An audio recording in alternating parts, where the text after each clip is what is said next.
Hear me. All right, welcome everyone to the Connecticut Science Center's mini STEM Career Showcase. My name is Kayla and I will be your host for this event today. Thank you all so much for joining us here. Now, the mission of the STEM Career Showcase is to highlight careers where workers use their knowledge of science, technology, engineering, and mathematics to understand how the world works and solve problems. Someone you may know might have these kinds of jobs, and there are careers that you can have in the future as well. Today, we are just highlighting just some of the STEM career opportunities that we have available here in Connecticut. Now, on our Zoom, if everyone could be on mute just to cut out any background noise so that we can hear our presenters, but we also still want to hear from you. As well as on the YouTube, we encourage your participation through the chat feature. So if you would like to ask our panelists some questions, you can add them into either the Zoom chat or the YouTube chat. And we will do some question and answers at the end of the event. All right, so today we have 5 participants for you. I'm going to list them all here. If you would like to learn a little bit about their careers and how they got where they are today, we will be sharing a link to their bios for each panelist, so you can feel free to read those and follow along. So our first panelist is going to be Vidya Sundaram, Vice President and CIO of Group Benefits at the Hartford. Then we're going to have Andrea Rhoda, Lead Research and Development Engineer at ABB. Then Dr. Lori Pelletier, Chief Quality and Patient Safety Officer, the Connecticut Children's Medical Center, and Assistant Professor at UConn School of Medicine and Pediatrics. We also have Dr. Wong, Commercial and Advanced Military Engines CIPT Deputy, and ACE Quality Deputy Manager in the Materials and Processes Engineering Department for Pratt & Whitney. That's a long one.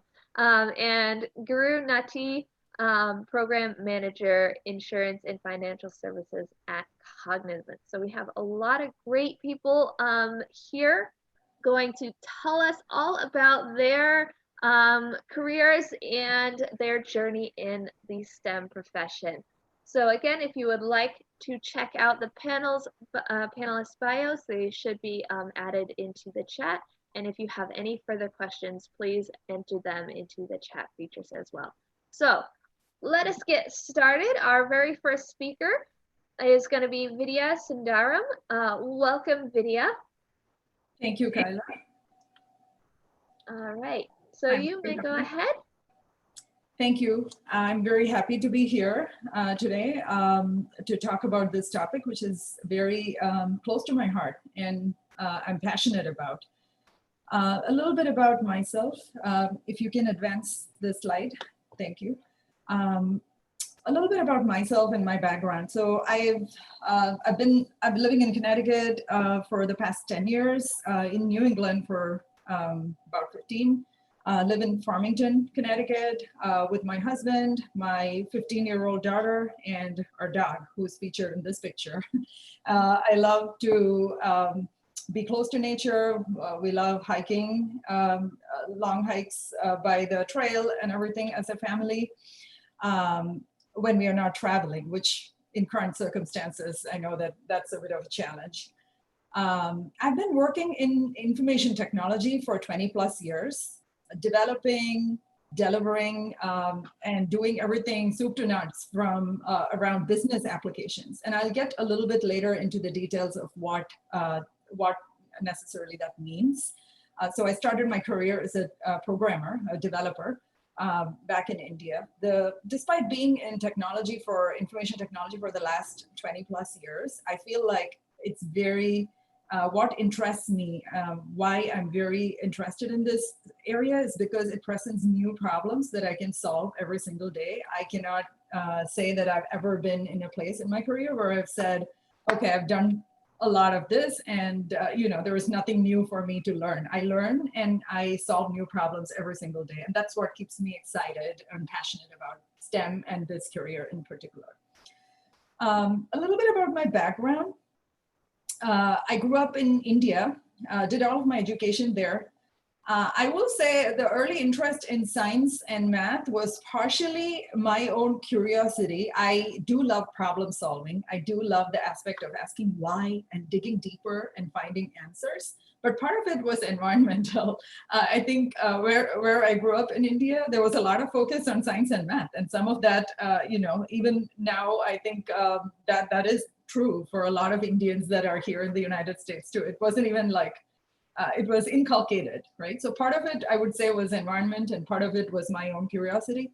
But I knew I was interested in physics, I was interested in math, but I didn't know up until, high school, what exactly I wanted to be. And at that point, to be very honest, there were very few choices available for someone that was interested in physics or math to make a meaningful career out of it and to get to a point where that's a good career path, right?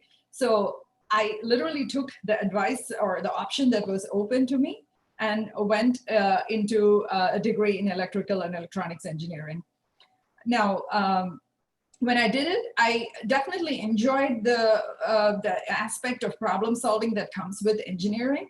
But as I graduated, I realized that a lot of the opportunities at that point were around information technology, which was booming in India at that time. And there were a lot of the problem solving that you would apply to engineering that you could port to information technology. So I literally took my first job as a programmer analyst. That's what the role was called, because it was the best paying opening and I wanted to go and try it. So I said, if I don't like this, I'm going to go back and I'm going to go back to my engineering background and find something to do there. But here I am 22 years later, that I apparently loved being a programmer, and that's what I'm doing.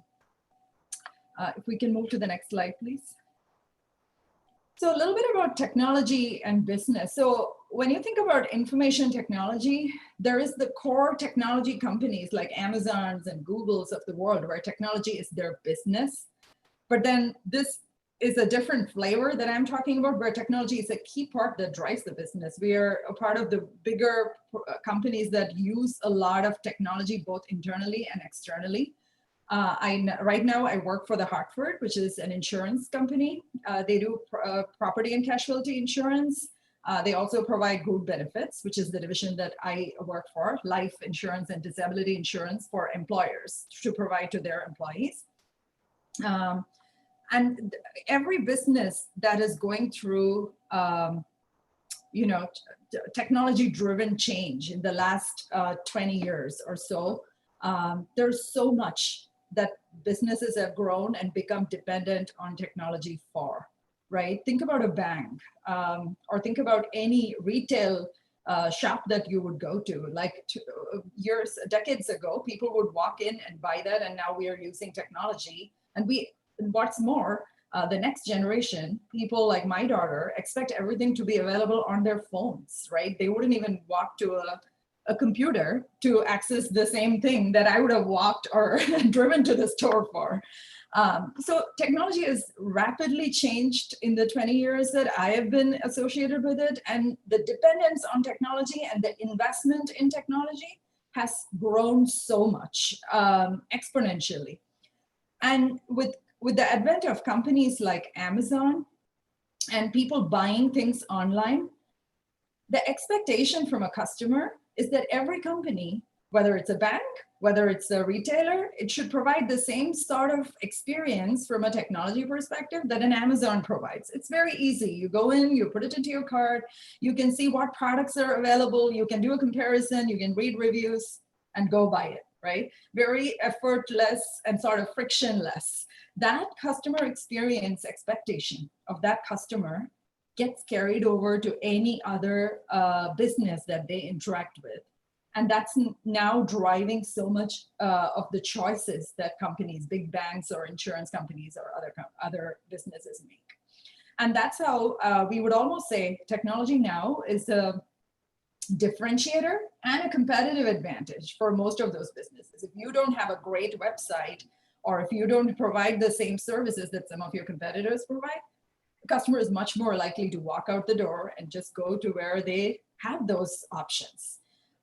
And one of the pictures that is in this slide is our own website. This is the Hartford's website. And my team, a few years ago, this was maybe 4 or 5 years ago, we were part of building that engine that where we can go in and get a quote for a customer to hook up all the connections, all the information that we have in our back end about pricing and everything, and bring it to the customer in terms of a quote and a price. So that's an example of a business application.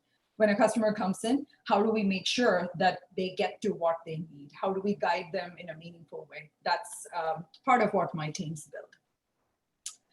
Thank you. If you can transition to the next slide, please. So I just wanted to, step back and say, for anyone that is interested in a career in information technology or even broadly technology, what are some of the things that I would offer from my own experience? The first thing I would say, which is very important, is this changes every 6 months to 2 years, right? Even if you're starting as a programmer, especially, the language that I started to code in is, and what I developed in as a programmer 20 years ago, vastly different from what is available now and how it's done now. So change is very constant, and that's the piece that I wanted to highlight. So it is for people that are curious, open to learn, and also there's no end to that learning. You just have to keep, if it interests you, if you're passionate about it and are ready to learn, I think you're in, and if you enjoy doing it, right?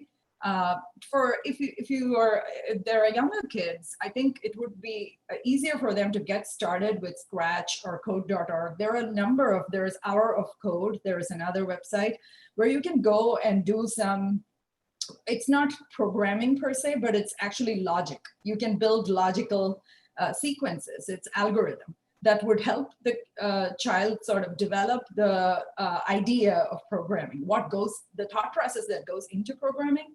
And there are so many fun games that that you can sort of you can associate it with Minecraft or Angry Birds, and there's so much that you can do with that today for kids. I wish I had all these fun options when I started programming. I can pretty much tell you it was pretty boring.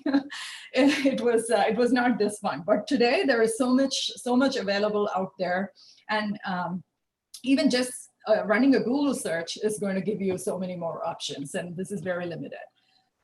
Further in, if you are actually interested in programming languages, there are so many resources, again, online that are available to learn. There are websites, there are actually learning websites that you can go and buy the whole learning package for. And some of the popular languages these days are Python, JavaScript, if it is for website and front-end development. Ruby on Rails is one, very popular.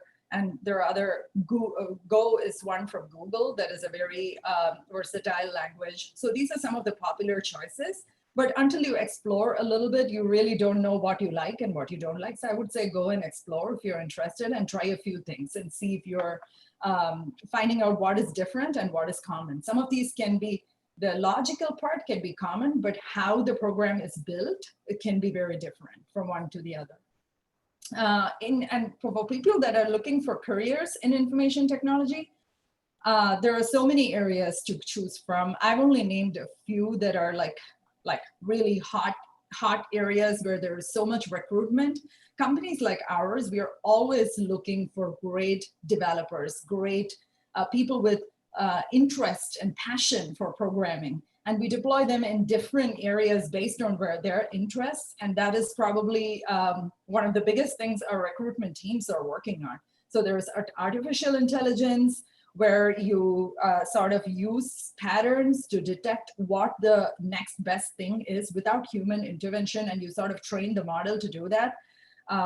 There is information security, which is a big one. If you've ever read about all the breaches that happen and how personal information is getting lost over the usage of webs, that's one area where there's a lot of interest and traction.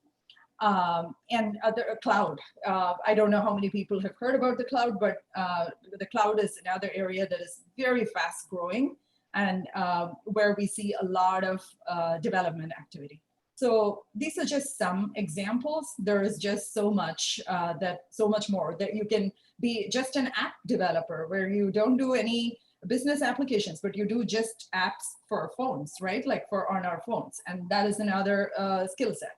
So there's a lot, and based on your interests, I would definitely say it's a versatile career path, which would like, you could go a lot of places from being a developer. You could become an architect, you could become a solution design engineer, a lot of ways to go from there. So the things, that attitude, I would say, is the readiness to learn. And I would say that persistence, do not give up. Don't get frustrated, because sometimes when you get into solving a problem, it takes a few tries to solve the problem. And that sticking to it and trying different ways to approach that solution is going to be really important as you start programming and as you start pursuing a career in technology. So that's what I wanted to leave you guys with. I really appreciate the opportunity, and I hope you found this useful. Thank you so much.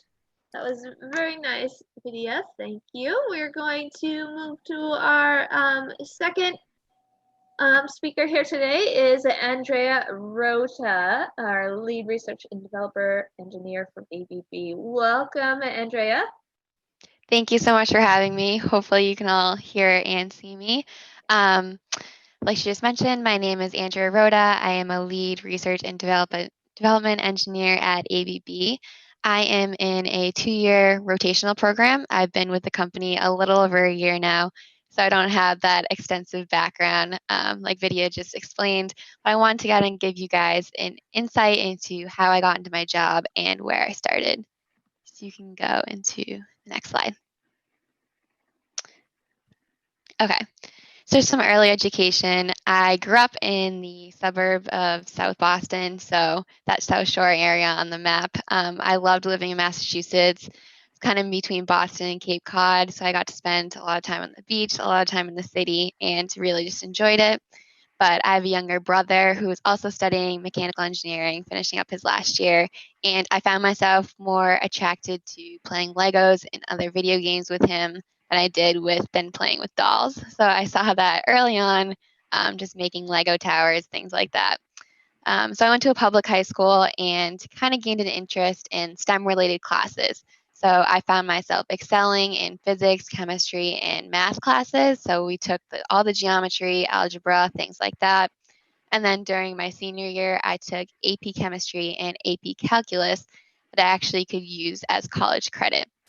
And then on top of this, I was in the National Honor Society for my school, and I would tutor either after school or during my study periods in chemistry.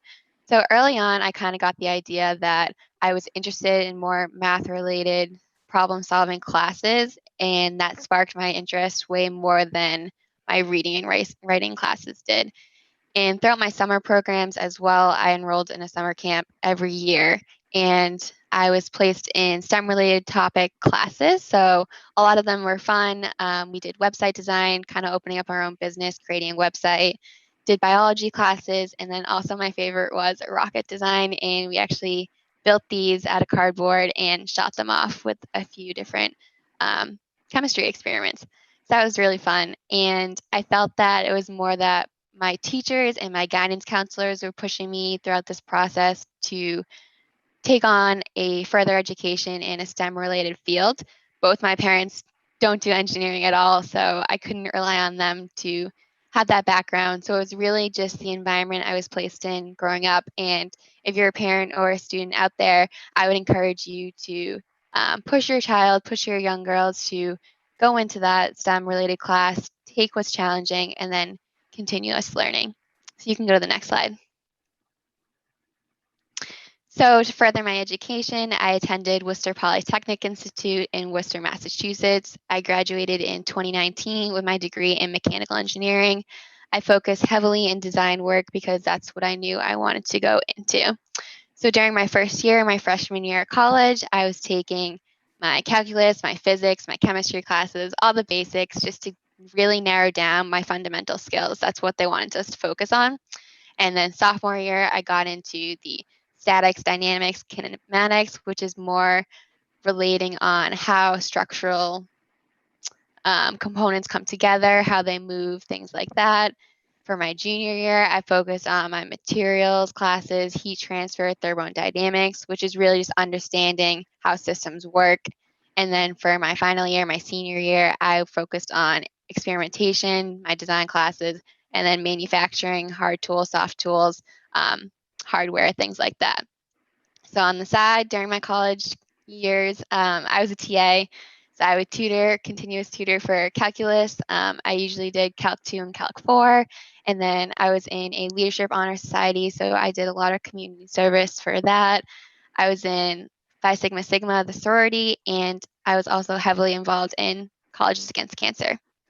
But outside of that, during my summers, I was a operations intern. So I worked for Massachusetts Clean Energy Center, also known as Mass CEC. I worked in New Bedford, Massachusetts, and there I supported the offshore wind development for the turbines they were placing in Martha's Vineyard. So this is kind of outside of my field. I didn't know I wanted to go into power and energy right away in college. There is a lot of options when you study mechanical engineering. There's a lot of different paths you could take, and I highly recommend it for someone who is indecisive, doesn't know the direct path they want to take. So this was something I just jumped into. It interests me. I was interested in energy, sustainability, things like that. So hopped on this opportunity. And then for my next internship, I was a data analyst intern for the United States Department of Energy. So I got to spend about 3 months in Washington, D.C. And this was just a really fun opportunity. I was placed on a team of 4. And the 4 of us conducted some research for the energy policy and system analysis sector. So there we were looking at the risks power utility space, and also the risks that the power plants face when they're generating energy. And we just gathered this data for the DOE. They're doing a further project with it, but that was the part we helped with. So I guess those 2 internships really sparked my energy in power and electricity. So moving on to the next slide is where I really got involved in ABB. So I got this job at one of WPI's career fairs. I talked to a woman there, and she explained this LEAD program to me. So I am in a 2-year development program. But before I get into that, I wanted to get into what is ABB. So a lot of people don't know us as well. We're mainly based in Europe, but you might be familiar with GEIS, GE Industrial Solutions, based in Plainville. So ABB acquired GE about 2 years ago. So I was working during that whole transitional period. But I work in the ABB electrification sector. So basically our goal is to deliver your power and electricity safely. So we work in the industrial, commercial, and home sectors. So all these different places you see on this map is where you'll see our equipment. So we can go to the next slide. So by equipment, what do I mean? So you have high voltage, high currents coming from all these different sources into all these different buildings. So we kind of make the equipment that is in between what the power plants, where they generate energy, and where this electricity in an outlet is going to. So that's our main job. So a lot of gray industrial boxes that you may see, things like that. So you can go to the next slide. So like I said before, I'm in a 2-year leadership and development early career program. So I'm doing 4 6-month rotations. So every 6 months, I will jump into a new project. And then on top of that, I will take graduate level classes. I'm enrolled at NC State University. And these classes occur in the fall and spring, and they focus on mechanical and electrical engineering, just to keep that knowledge base growing, get more tools for my engineering toolbox. So what do I do on a daily basis? You can go to the next slide. So in my first program, I was involved in designing switchgear. So what is switchgear? Switchgear is one of our largest products that we offer. You're going to see these at large hospitals, stadiums. I don't know if you've heard of Gillette Stadium in Massachusetts, but basically this is the highest amount of power or current it can take. And then all these circuit breakers inside will kind of control what flows where to the building. So in this, I was involved in 3D modeling of the gray sheet metal parts, so the internal and the external parts. And I also conducted some tolerance studies to make sure that once all these parts are manufactured, they will all fit together. So you can go to the next slide. And then my second rotation or my second project was on the opposite end of the spectrum. So this is a load center that you would normally see in your household or in apartment per se. So I was involved in the testing of these small breakers. They're about the size of a deck of cards almost. So on the picture on the right is one of the samples I put together. So this is kind of what our test setups look. So a lot of wiring, a lot of different circuits, but we're trying to see if these breakers run too hot and if they can survive a influx of current. So then you can go to the next slide. So what I'm working on now is called a combination motor starters. So these are placed in industrial type settings where you'd find like a conveyor belt for some kind of motor or things like that. So when a motor is turned on, there's that influx of current. So this is some type of equipment that will block that. And then you can play the picture on the top right. It should be like a, yeah. But something I worked on was like the 3D model of our handle mechanism. So this was really fun. I did this in ANSYS and kind of just got the pieces to rotate. So overall, just to wrap things up, I think jumping into a development program like this, you have the opportunity to try all these diverse products, learn people, and network within the company, and then also really just dive into the technical details, which is kind of what I was looking for. So that was kind of my background, and that was how I got involved at ABB. So thank you all for listening. Thank you so much, Andrea. That was a wonderful little presentation there. Our third speaker today is Dr. Lori Pelletier. Lori, how are you doing? Good morning, everyone. Good morning. And thank you for having me. I'm very excited to speak to all of you about engineering, science, technology, and mathematics. It kind of defines my life. And so I started off as a chemical engineer. And like Andrea, I went to Worcester Polytechnic Institute and finished there, and was in a sorority as well. And back in high school, why did I choose chemical engineering? I was curious about chemistry. And you heard Vidya say it and Andrea say it, curiosity. And follow your heart on what you're curious and what you love. So chemicals, they're all around us. It's what we eat, it's what we wear, it's what we touch. It's in our tape, the adhesive piece of it. It helps construct the computers that we're all sitting behind. So chemicals are everywhere. It's potato chips. And I always had that curiosity of how do they make that Pringle? How do they get it that perfect shape all the time? And that taste, that constancy of taste, no matter how many times you pick up a Pringle, it tastes the same way. And so I was curious, and that's what really convinced me to go with a chemical engineering degree. And it panned out. Similar to Andrea, we had heat transfer and all the unit operations involved in making a chemical. It was an amazing experience at Worcester Polytechnic Institute.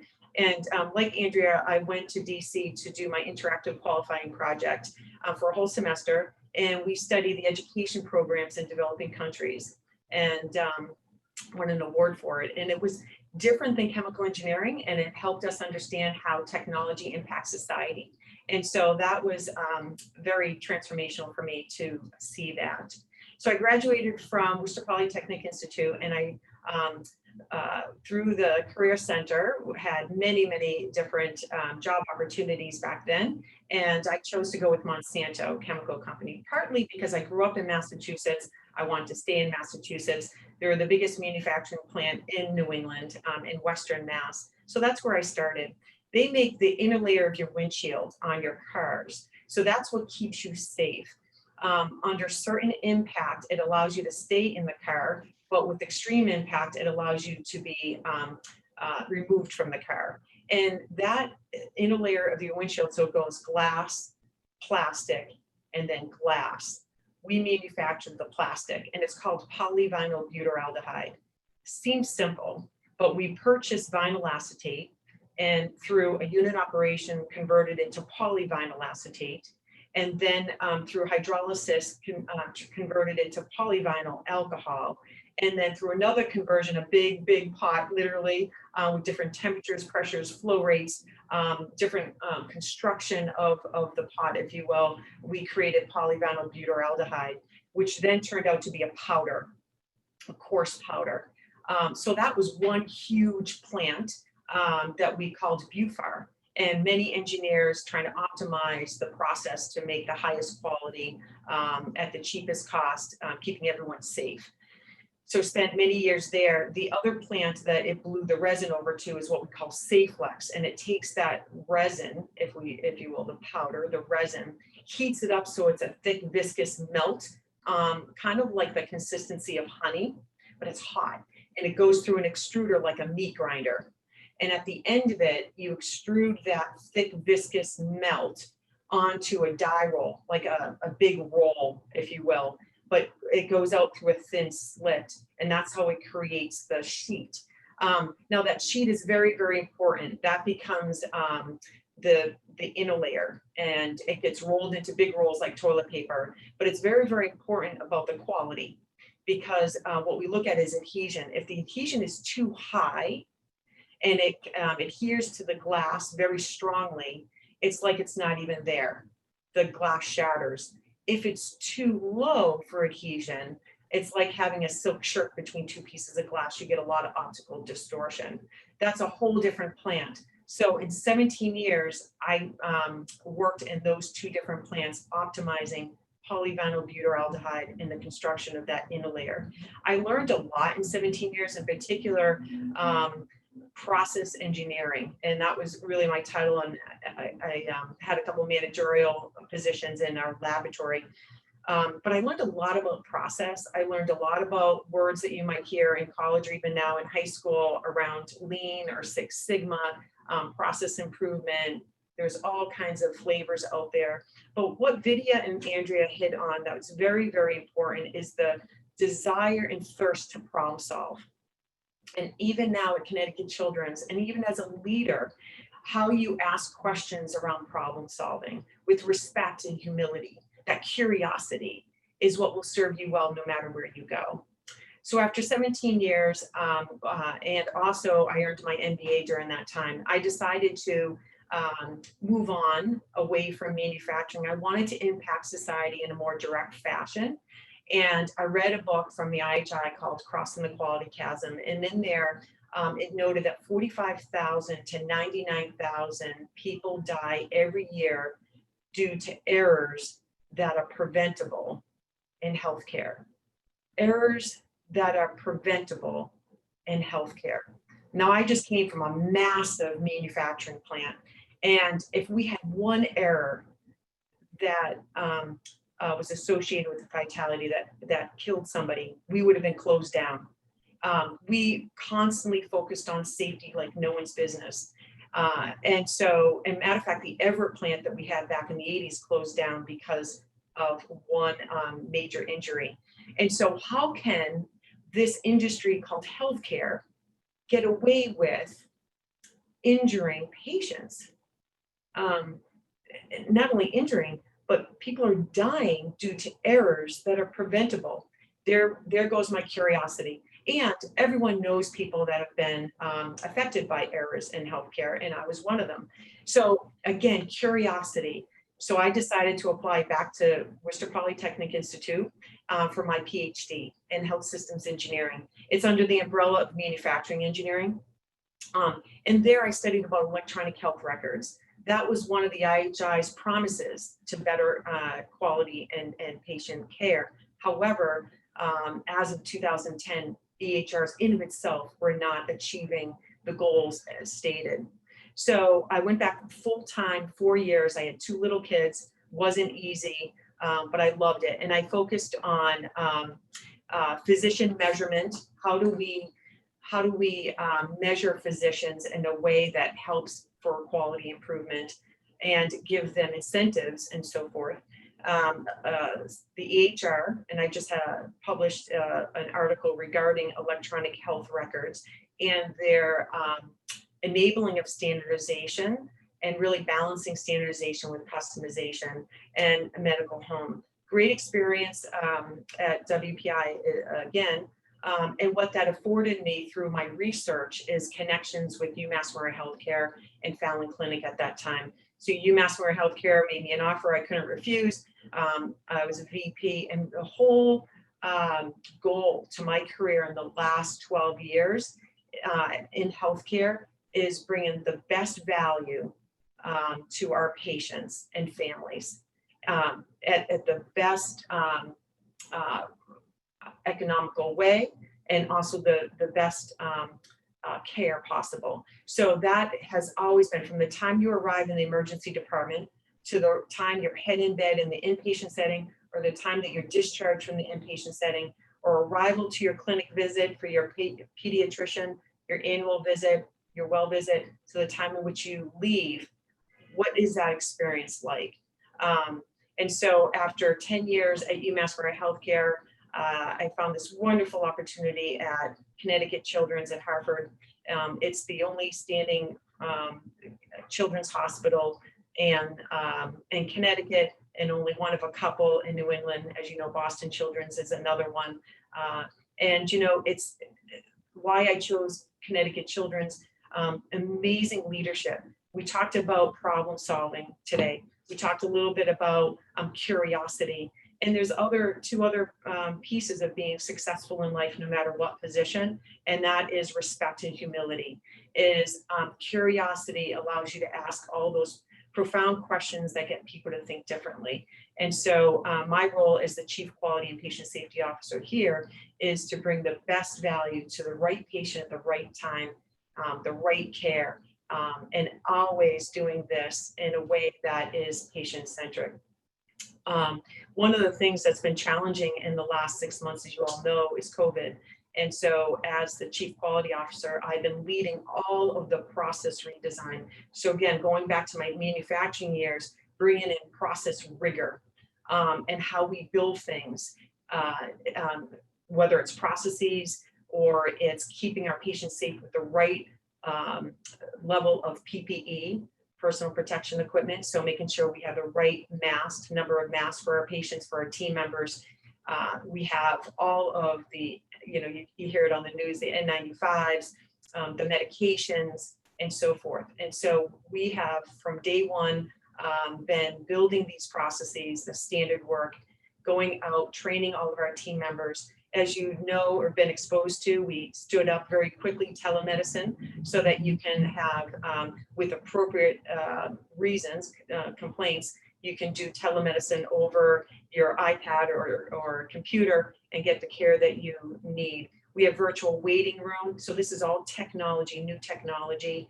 And we do an awful lot with team member screening and others. But all this requires a rigor and process. And that's, as an engineer, that's what I bring to the table at Connecticut Children's. Again, that rigor, that process, that problem solving mindset, and that pursuit for perfection. So that's a little bit about me. I highly recommend you get into programs like First Lego League. I was a coach for 8 years in a neighborhood, many neighborhood teams. And First Lego League is wonderful because it allows you to do a research topic on, and every year it's a different topic, like climate change. And so again, you can explore chemical engineering, thinking about climate change. You do a presentation at the tournament. So it teaches you how to present and being concise and precise. Also, you are expected to hold up to certain values, like I mentioned, respect. And then you program a robot, a brick. So that gives you a little bit like Vidya, a little bit of that programming background to see if you like that. But then you build the robot with Legos. So you heard Andrea say she loves Legos, a little different in her upbringing. And so you get a chance to build things and think about the weight bearing or the difference of the geometry of the robot to achieve certain missions. So you have 2.5 minutes to complete as many missions as possible in the tournament. So I recommend getting involved in those things. That gives you a nice holistic view of problem solving and different engineering opportunities. And that's about all I have today. Thank you for having me again, and I'm looking forward to your questions. Thank you so much. Next we have our fourth speaker is Miranda Wong coming from Pratt and Whitney. Miranda, how are you today? Good, thanks, Kayla.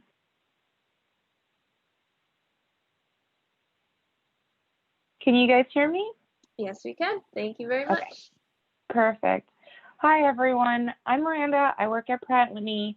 My title is very long, but in a nutshell, I work in the Materials and Processes Engineering Department, and I work on integrating the different materials that go on the engines and the different part of the engines with those module centers. So I work with the different CIPTs that own hardware for different parts of the engine, making sure that the materials are used properly, making sure that they can withstand temperatures, making sure that they're safe for flight. And then my ACE role is to help with the quality and teaching and coaching people in my department about using ACE skills, such as doing dives, so doing root cause analysis and making sure that we're always improving our processes within the department. So you can go to the next slide. So this is my career journey. Similar to Andrea, I'm from Massachusetts as well. I grew up in Brookline, Massachusetts, right outside of Boston. I graduated from Brookline High School, and luckily in my last year there, they were piloting an engineering course, and that really captured my interest in engineering. I had always been interested in math and science, and actually the arts. I spent half of my time in the physics lab and the other half in the ceramics lab, making pottery, using the wheel, or in the photography lab. So I always thought I was going to be a teacher growing up, and then I took this engineering class. It really opened up my idea, or the idea to being an engineer, using the math and science, but also using the creativity portion of it.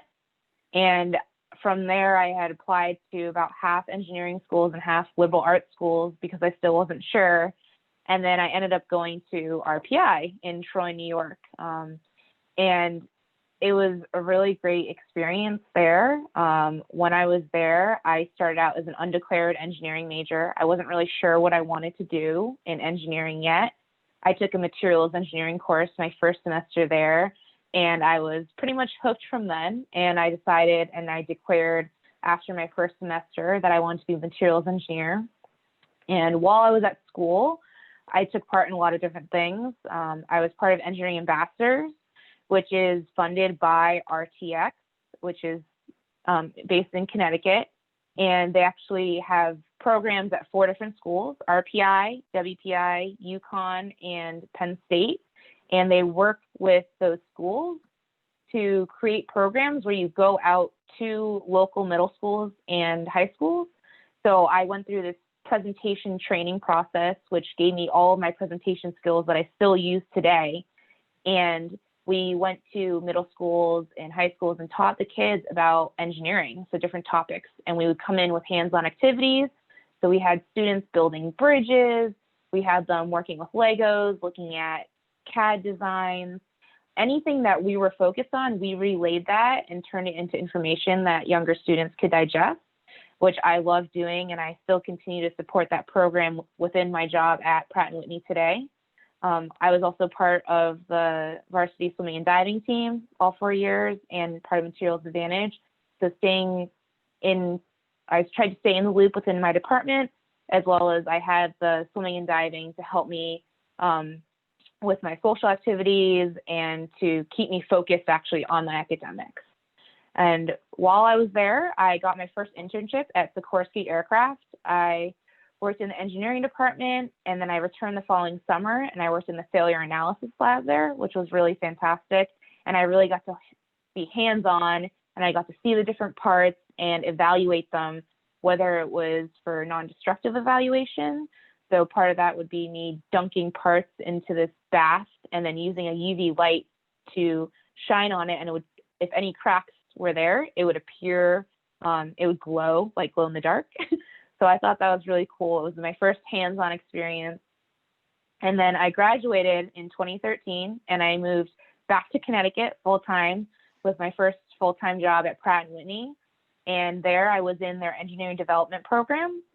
Specifically, I was in the one for materials engineering. So I rotated within 3 different groups within my department. And I got to see all the different things my department does, working with coatings, working with polymers, working with composites, working with alloys. So I really got an idea of what our department did and how we impacted all different parts of the engine. And then I graduated that and I stayed within my department, and I work in my current role now on the business side, making sure that we are integrating those properties, those materials properties correctly into the engine. So I work with all the technical leads in my department, and we work on different projects. And I really work on the project management side with scheduling and budgeting. And since I've been at Pratt & Whitney, I've been part of the Asian American Leadership Forum, which is an employee resource group, and we put on different events for professional development for the employees, as well as doing cultural engagement. And we also do community relation events. So we've done mentoring with UConn students, and we've done different outreach to local schools within the area of East Hartford. I also took part in our employee scholar program, and I got my master's in manufacturing engineering from WPI. I did it all online, and it really gave me the project management skills and the finance skills and the manufacturing learning that I need now for my current role. And then I also like to stay engaged with the Society of Women Engineers for Hartford. We do a lot of outreach there as well. I also recently started participating in Invention Convention, and I've done the CT Invention Convention judging, as well as the national or the worldwide Invention Convention judging, which was really great. So that kind of leads me to where I am now, and I'm working my way up the mountain. I like to use this as a reference because I enjoy backpacking and skiing. So thank you for your time. I'm excited to hear your questions and share more about what I do. Thank you so much, Miranda. That was awesome. Now we have one final panelist for us today is Gurunati from Cognizant. Welcome, Guru. Thank you. Hope you guys can hear me. Yes. Good morning, everyone. I think a very diverse virtual panel that we have here. I think most of everybody touched upon how technology and engineering mindset has been part of their journey through the childhood. And Vidya started off with technology as well. So I'm just trying to change the content so that I can add to the context that is already set. So I think Vidya showed the great journey how technology can inspire and take changes. If you can roll on to the next slide. So myself, Gurunati, I'm a program manager at Cognizant.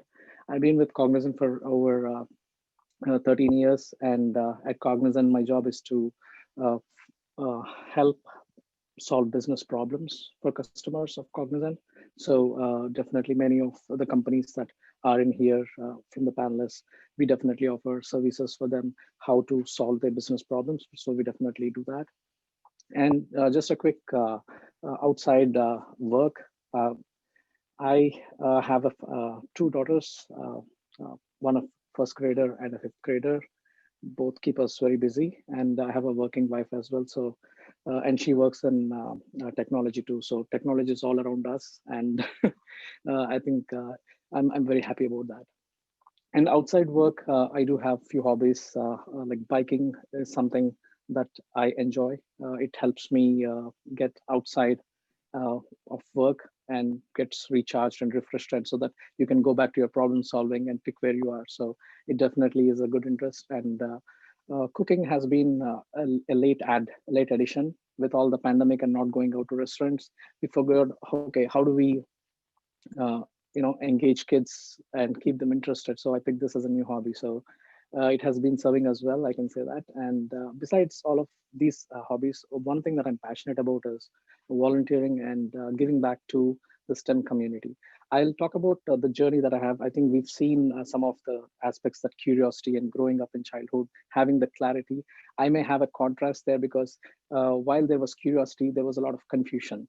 And I figured whoever is in that boat, I wanted to share my experience, my personal journey through how I overcame those obstacles and built a career in STEM. So that's what I'm passionate about. So I go to STEM schools and uh, activities like these through Cognizant outreach program. I try to give back to the community. So that's what I do. And I think we can move on to the next slide. So you can run through the animation. So as I said, my journey was more from a confusion or trying to understand what was happening, right? So I think the first time that I got introduced to technology or programming language or computers was when I was in 5th grade. And when I saw them, it was pretty cool.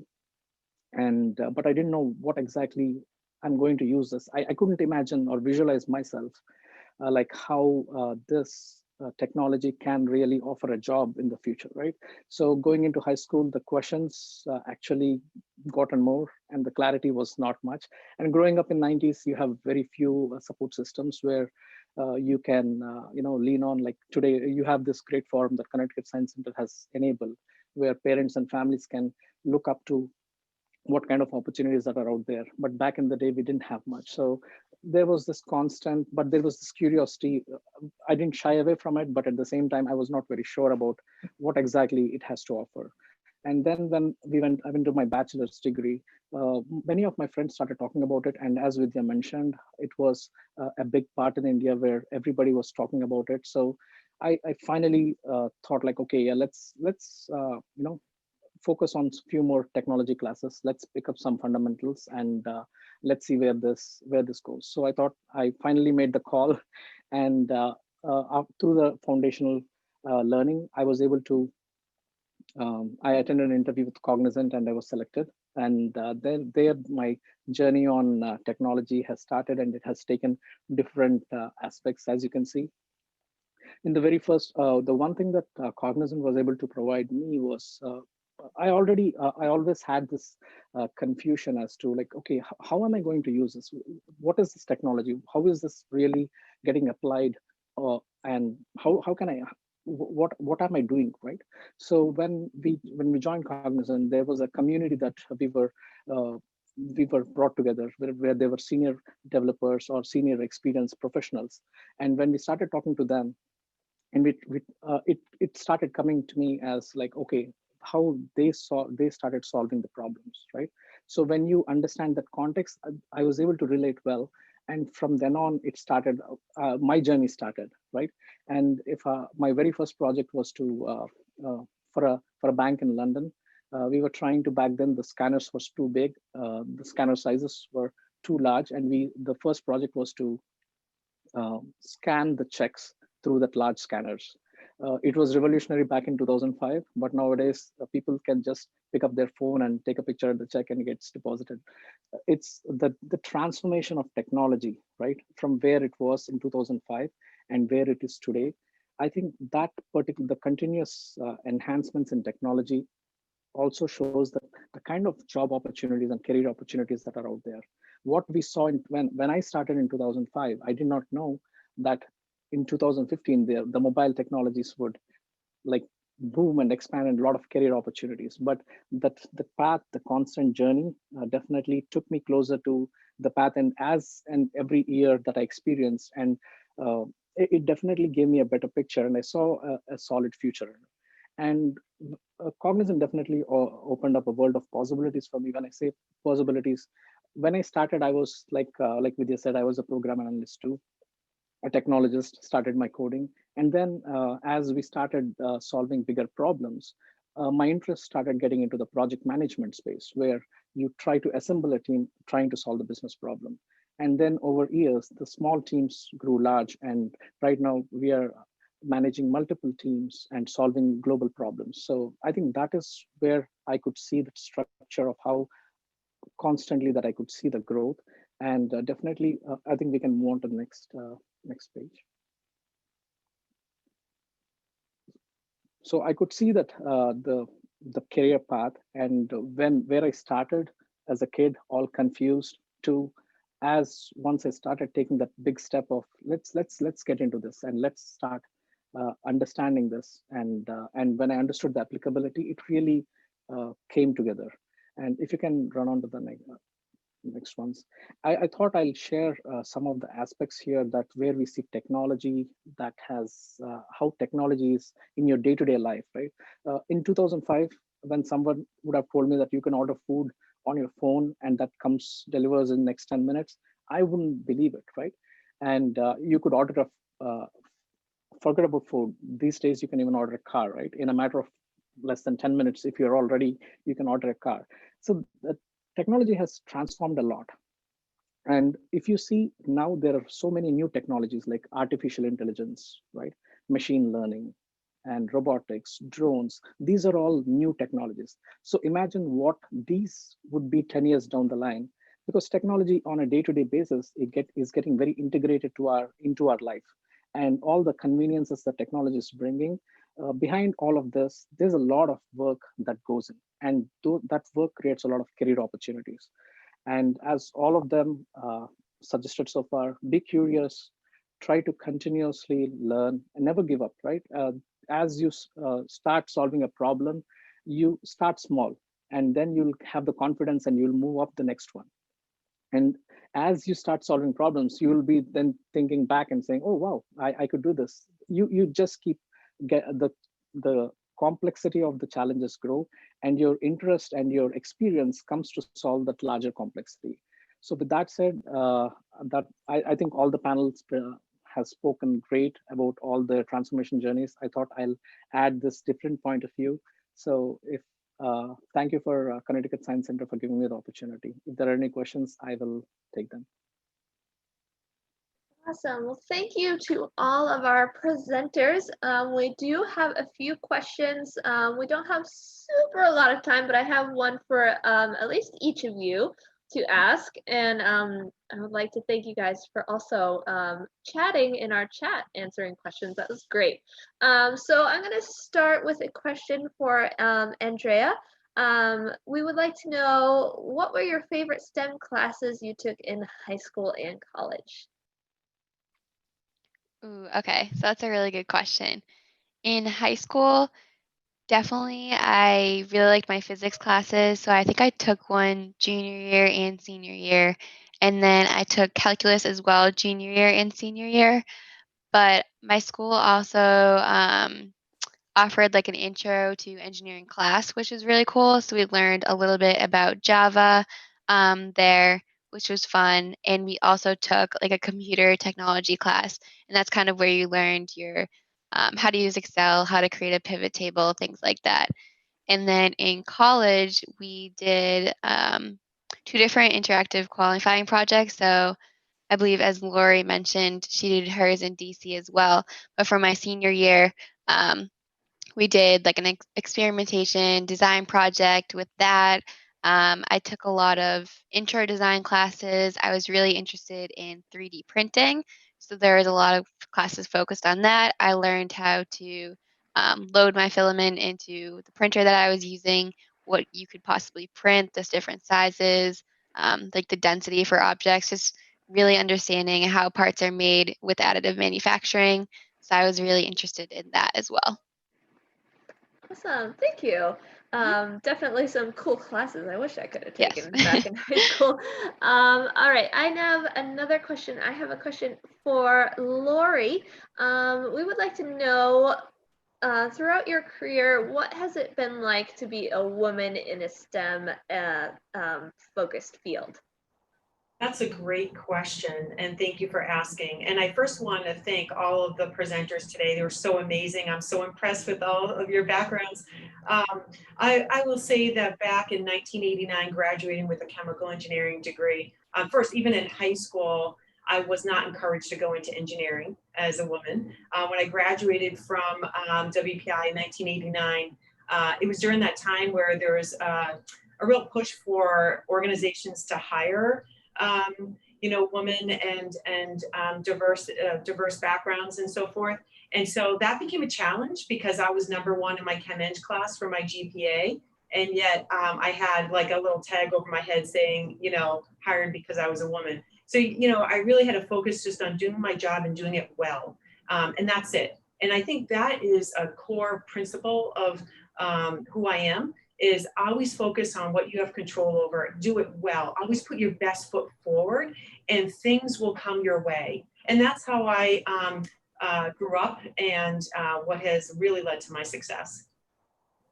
Awesome, thank you so much.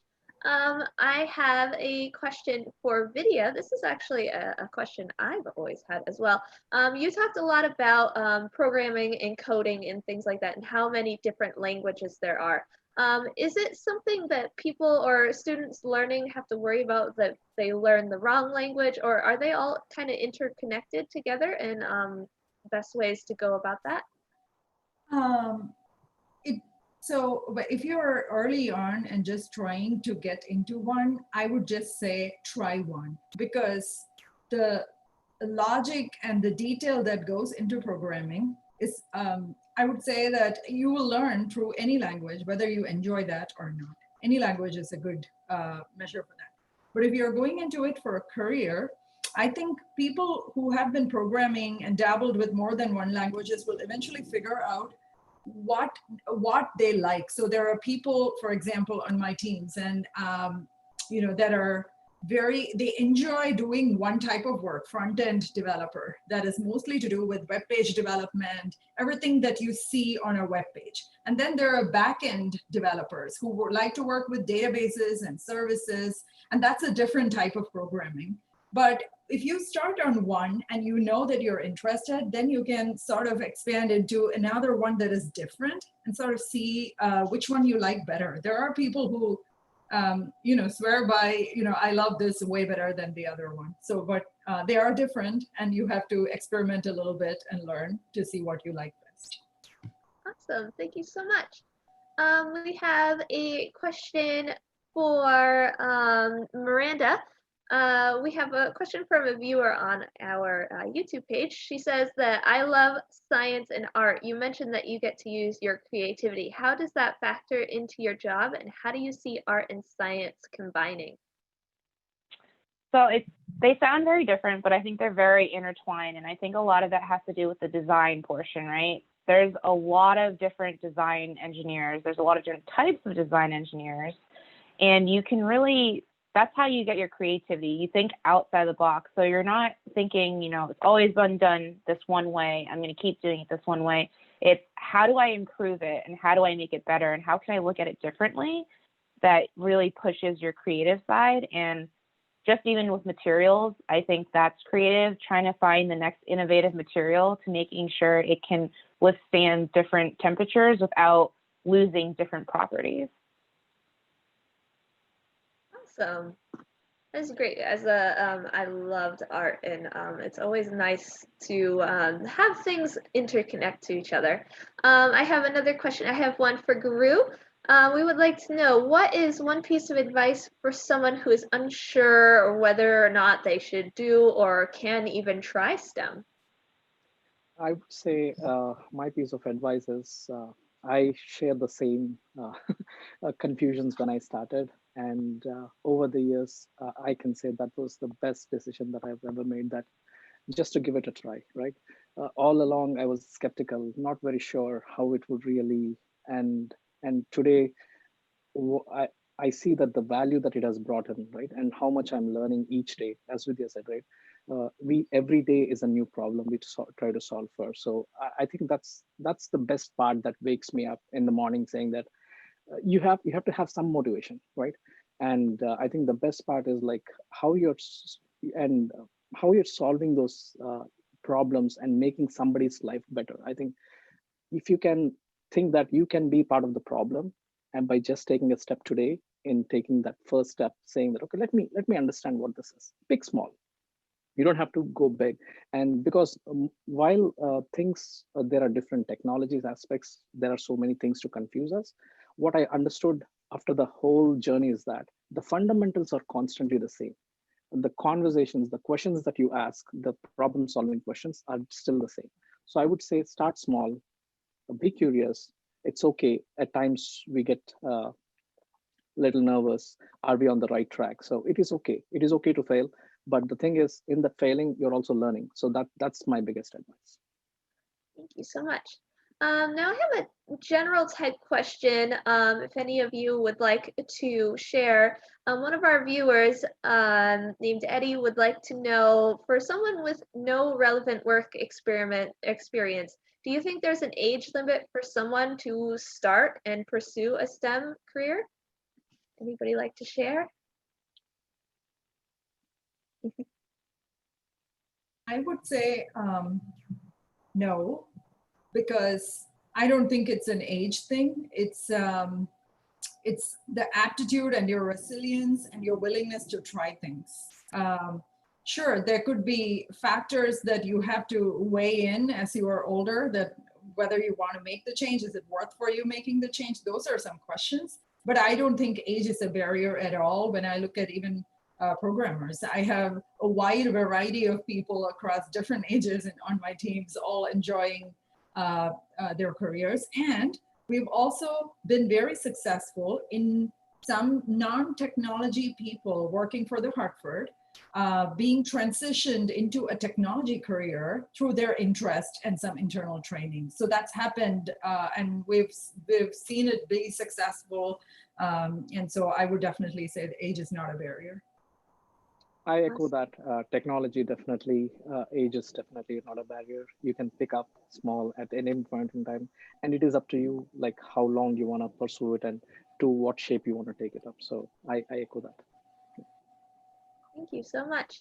So we're going to close out with one last little short question for everyone. I'm going to call out your names and we're going to go down. Just one last, if you have any piece of advice or anything you would like to share with if we have younger viewers going into school, high school, college, any advice you think about if you would like to share with them in their future of STEM. So we're going to start with Andrea. Yeah, sure. So my piece of advice would definitely be to embrace change. So when I first started my journey through STEM, I was a very shy, timid person, didn't like to speak up.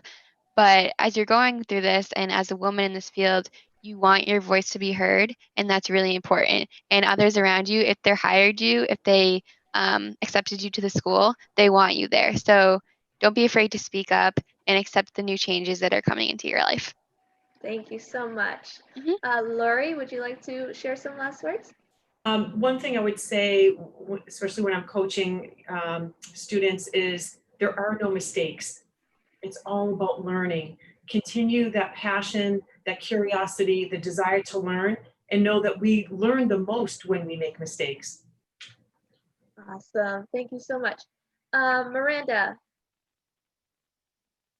Hi, my piece of advice is to learn how to learn, especially when you're in high school and college. That's really what your time there is meant for, is you're learning how to problem solve. You're learning how to apply different principles. You're not going to use the content that you actually learn in high school and college for your actual job. You get more training when you go to your job. So it's really important that you learn those skills to learn, because that's what's going to help you be successful in the future. So thank you so much. Guru, next. My advice would be be curious, right? Definitely start. Be curious. That will allow you to explore aspects. And at the same time, it is okay to fail. And if things are getting challenging, take a step back. And the other part is, like, if you have some access to mentors or programs like these, tune in, listen in. It doesn't hurt to learn something new. You may never try, or you could try and you could find a career in it. So definitely, I would say be curious and give it a try. Thank you. And last we will have Vidya. It's hard to beat all that great pieces. I know. So I would say the openness to learn, try, just give it a shot and see if you like it. and see if you want to do something more with it, especially for girls and women in STEM. I would certainly say, don't be afraid to try something that other girls, or, you know, when you see a lot of people moving in one direction, don't feel like you have to move in that direction. If you really want to try something out, put yourself out there, take a risk. Awesome. Well, thank you so much for all of our panelists here for sharing all this great information. We hope you enjoyed the conversations and learned some new things about possible STEM careers. And for more information and events, always tune in to the rest of our upcoming STEM Family Week, or STEM Family Week, there you go. Tomorrow at noon at the Connecticut Science Center, we will be streaming our lunch bunch on Facebook Live with Stanley Black & Decker. They're going to be doing some really cool things with chainsaws, I've heard. And on site, we are also having some really fascinating STEM activities going on in our galleries, and we encourage you to come visit us at the Science Center. We are open. So thank you again to all of our speakers and also our sponsors. This would not be possible without our amazing sponsors. That is presented by Stanley Black & Decker. The STEM Career Connections at the Connecticut Science Center is also presented by the Hartford, Cognizant US Foundation, and Launch, with founding support from the Mendel Bronston family. Thank you all for joining us today, and we hope to see you guys someday around the Science Center and in future STEM careers. Bye, everyone. Thank you. Thank you all.